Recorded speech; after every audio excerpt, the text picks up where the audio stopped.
Hey there, the Otter here. Do you ever just drive home, and on that drive home, you just have a feeling that you forgot something, that something is missing? And then when you get home, you search your pockets and you were missing something. That, to me, is how Spider Man Brand New Day felt. It is missing something very integral to its story, and I couldn't help but notice it. And on the way out of the theater, I became acutely aware of what it was. Now, before I rag on it, this movie was actually good. Uh, it looked good. The fight scenes were good. The story was entertaining, and there was some good moments of comedy. Uh, and that's about all I really have to say about the good things. But that is like the majority of the movie, and there are some good, heartfelt moments that do hit.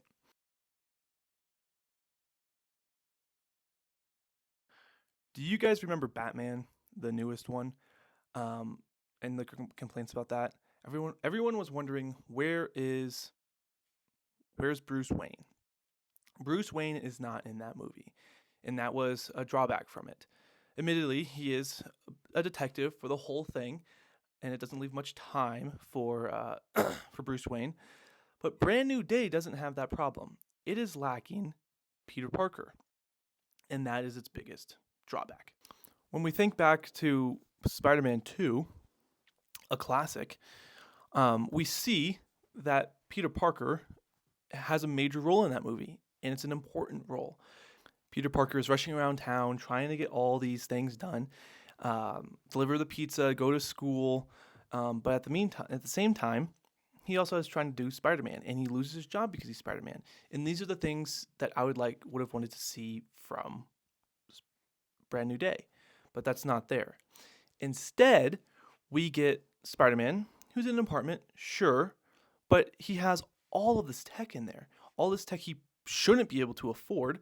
Like, I don't care if he's smart, that's what he is, but if he wants to have all that tech, let's put him in a laboratory. Like, if he's in school, let's take him to a school and he can build this tech in the lab. I may be cruel, but I want to see Spider-Man living in a tent like those old hobos with a stick in a bag over his shoulder.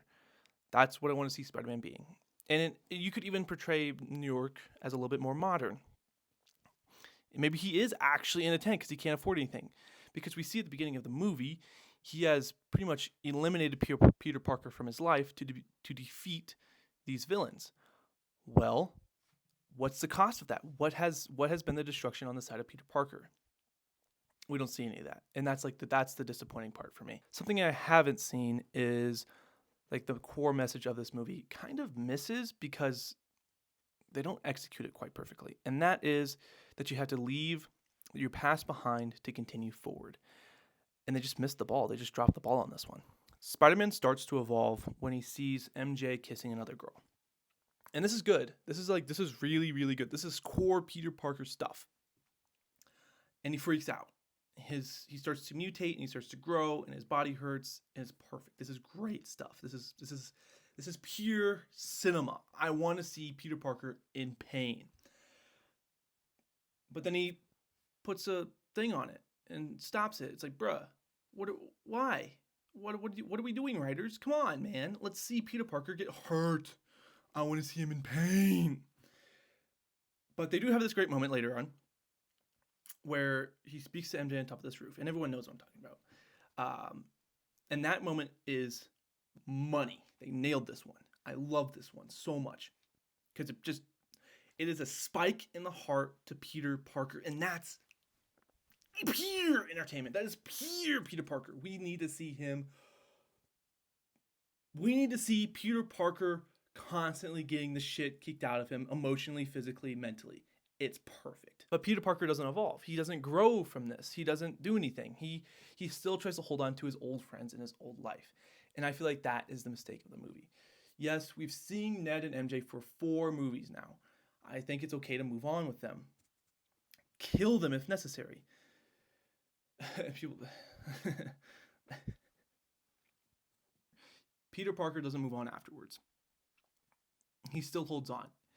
And because he holds on, he can't evolve. And that's what's the problem.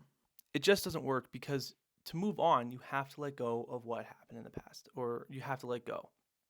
And he doesn't do that. And that's kind of disappointing. They could have even done a scene where if they had shown Peter Parker, he's working his ass off, doing all he can, riding his little bike to get to deliver things or do work or take pictures or whatever he's doing. But when he finally meets Ned and MJ, he has been working so hard and doing all these things that he doesn't even relate to them anymore. They are two completely different people. They are engineers, and he's a photographer now. It's like, what do we have anything to talk about? They forgot me. I can't talk about them with photography. They'll be like, oh, whatever, Like, that would have been a neat scene. And then he like has to realize that, like, I made this choice to delete them. I have to move on with this. And I feel like if they had done that, it would have made his evolution at the end of the movie even better. Here's another thing, though, and this is just a nitpick. I hate when people take off their masks right before they fight. It's so annoying. The entire time during the last fight against those ninjas, all I could think of was this would look so much cooler if he had that mask back on. But that's just me, man. You got to give Tom Holland more screen time because we don't know who's under the mask after it's been like 7 movies of Spider-Man. It is very easy to be critical. So these are some of the things that I would do to improve this guy. First thing I'd do is I'd make time for Peter Parker. And I know how I could get 5 minutes. There's this scene with Ned and MJ where they're just sitting in an apartment doing just nothing really. And it's like supposed to be a cool moment. That can go. We just need Peter Parker instead. Let's get some of that. You could cut out Jean Grey and her sister's backstory. We don't need to make Jean Grey a little bit more sympathetic because honestly, I don't care. But also in that apartment scene, Spider-Man picks up a minifigure. Why is it not Emperor Palpatine? This is a tiny, tiny nitpick, by the way. But it should be Emperor Palpatine. Because if you remember way back in Homecoming, that is the minifigure that Ned puts on Spider-Man's shoulder. Bang. That's what you should have done. Another thing I would have changed to improve this movie is I would have removed entirely the inhibitor.